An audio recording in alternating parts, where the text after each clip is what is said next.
오늘 본문은 예수님께서 가르치신 기도, 즉 우리가 주기도 혹은 주기도문이라고 부르는 기도가 포함된 기도에 대한 가르침입니다.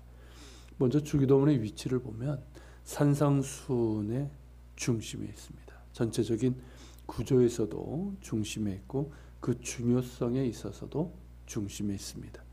이는 기도가 얼마나 중요한지에 대한 것인가, 동시에 예수님께서 가르쳐 주시는 기도가 갖는 의미가 얼마나 큰 것인지를 보여주는 것입니다. 주기도문을 보기 전에 먼저 그 앞에 나오는 가르침을 보면 기도의 방향성에 대해서 말씀하고 계십니다. 쉽게 말하면 누구를 위해서 그리고 무엇을 위해서 기도하는가 하는 것이죠. 5절에는 사람들에게 보이려고 기도하는 사람들이 있습니다. 이들의 기도의 방향은 자기 자신입니다. 그렇다면 우상에게 기도하는 것과 다를 바가 없는 것이죠. 우상에게 기도하는 사람들은 철저하게 그 방향이 자기 자신에게 있습니다. 자신이 바라는 것, 자신의 부귀영화, 안전, 그리고 원수에 대한 보복과 저주, 이런 것들입니다. 예수님께서는 우리의 기도가 그들의 기도와는 달라야 한다고 말씀하십니다. 골방에 들어가 문을 닫고 은밀한 중에 계신 내 아버지께 기도하라는 이 말씀은 기도의 방향성을 하나님께 두라는 것입니다. 기도는 단순히 내가 바라고 원하는 것을 얻기 위해서 하는 것이 아니라 또한 자신을 사람들에게 보이려고 하는 것이 아니라 오직 하나님께 온 마음을 기울이며 하나님의 긍휼을 구하는 것이고 하나님의 뜻을 구하는 것이라는 말씀입니다. 이런 방향성은 너무나 중요합니다. 기도의 어떤 정성이나 열심, 시간도 중요하고 그것을 강조하는 이들도 많지만 방향이 잘못되면 아무리 정성껏 열심히 기도하고 몇 시간을 기도해도 의미가 없습니다. 기도의 방향이 중요하고 그 방향은 내가 아니라 하나님께 맞춰져야 합니다. 그것이 골방 기도의 가르침이고 이어지는 주기도문에서도 그 처음에 세 가지 청원이 하나님께 맞춰져 있는 이유이고 그 다음에 이어지는 네 가지 청원 역시 하나님의 긍휼과 도우심을 구하는 내용입니다. 그렇게 기도는 하나님께 방향을 두어야 합니다. 나의 문제로부터 시작하지만 그 방향은 철저하게 하나님께 두어야 합니다. 그렇게 될 때 어떤 일이 일어날까요? 다시 6절을 보면 우리가 골방에 들어가 문을 닫고 곧 하나님께만 집중해서 하나님의 임재를 구하며 하나님의 긍휼과 도우심을 구하는 기도를 드린다면 어떤 일이 일어나는가? 은밀한 중에 보시는 내 아버지께서 갚으시리라. 즉 하나님께서 그 은밀한 중에서 보시고 함께 하시며 응답하신다는 말씀입니다.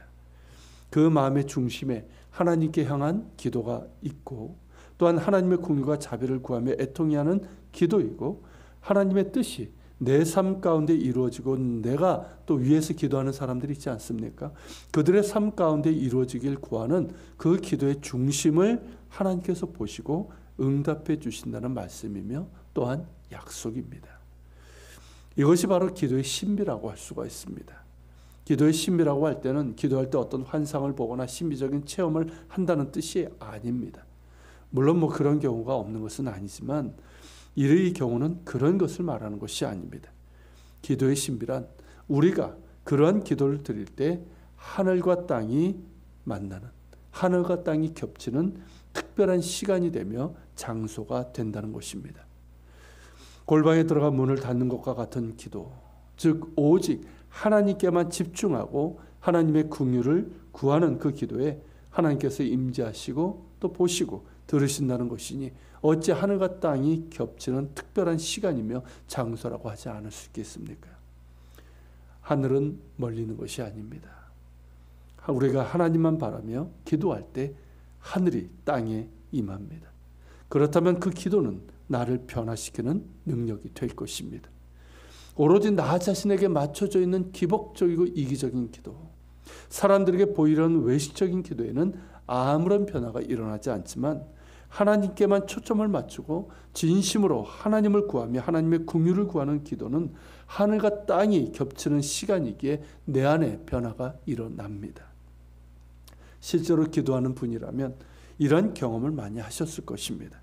기도하던 중에 성령께서 상처난 내 마음을 어루만져 주시고, 혹은 나의 숨겨진 죄를 끄집어내셔서 회개하게 하시고, 나의 못나고 다듬어지지 않은 인격을 깎아내시며 또한 만들어 가시는 그 손길을 경험하게 됩니다.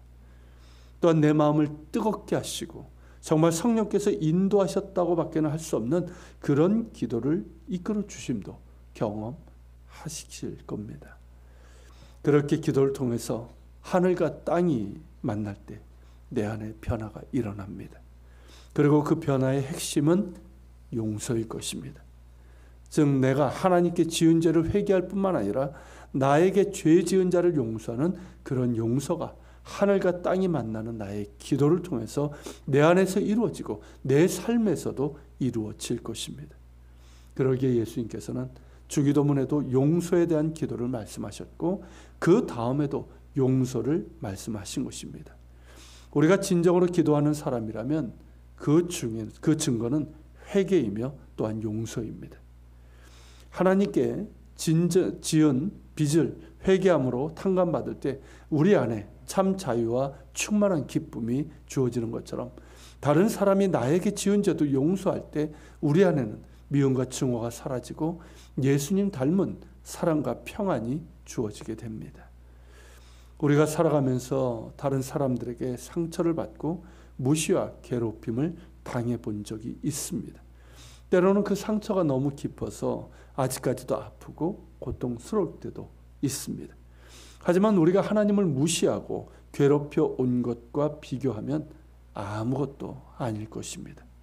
그럼에도 우리 아버지께서는 우리를 용서하시고 우리와 함께 하시며 우리의 기도를 들으십니다. 그리고 우리 역시 당신을 닮아 용서하는 사람이 되기를 원하십니다.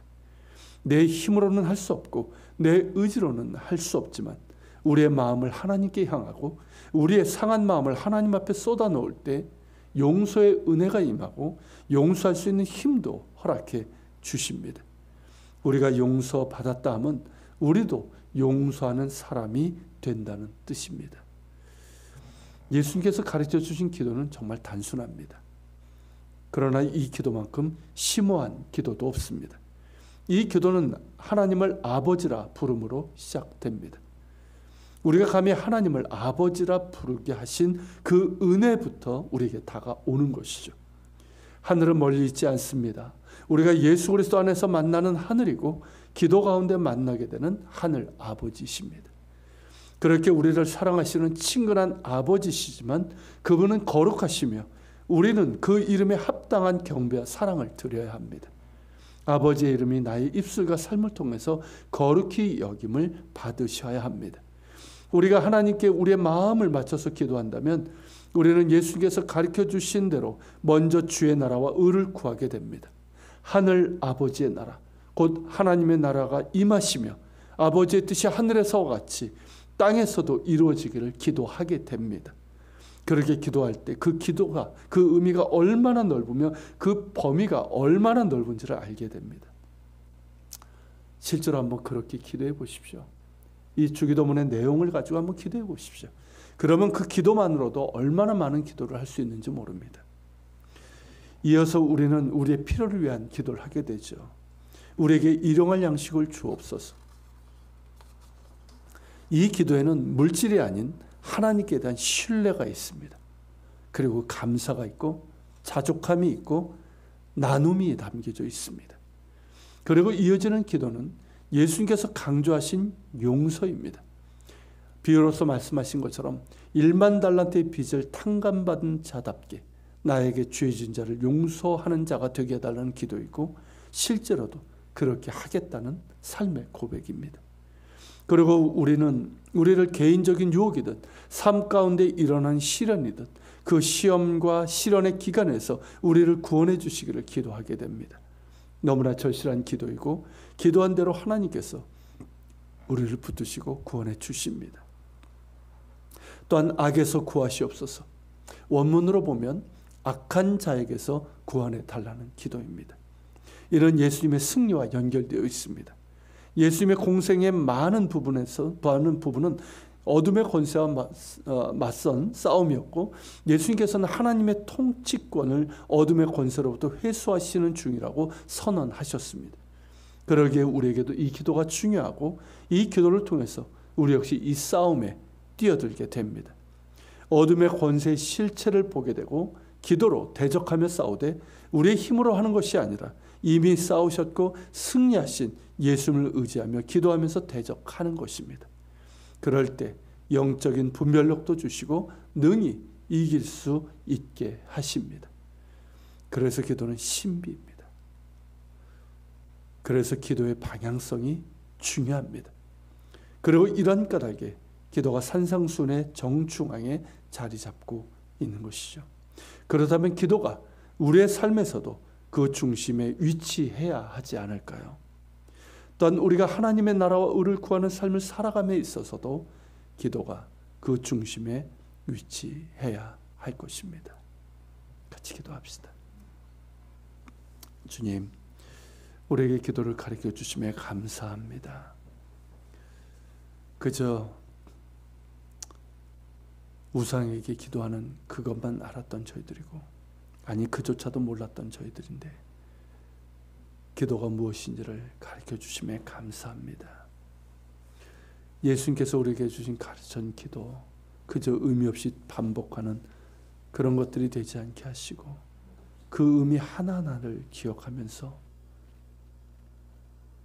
나에게 방향성을 두는 것이 아니라 오직 하나님께만 방향성을 두고 기도하는 저희들 되게 하여 주시옵시고, 이런 기도가 나를 변화시킬 수 있는, 내 삶을 변화시킬 수 있는, 그리고 하나님이 정말 임재하시는, 하늘과 땅이 만나는 그런 신비로운 놀라운 그런 기쁨을 경험할 수 있는 저희의 기도가 될 수 있도록 주님 이끌어 주시고, 저희가 또한 우리의 삶에서도 기도가 중심이 되게 하여 주시옵소서.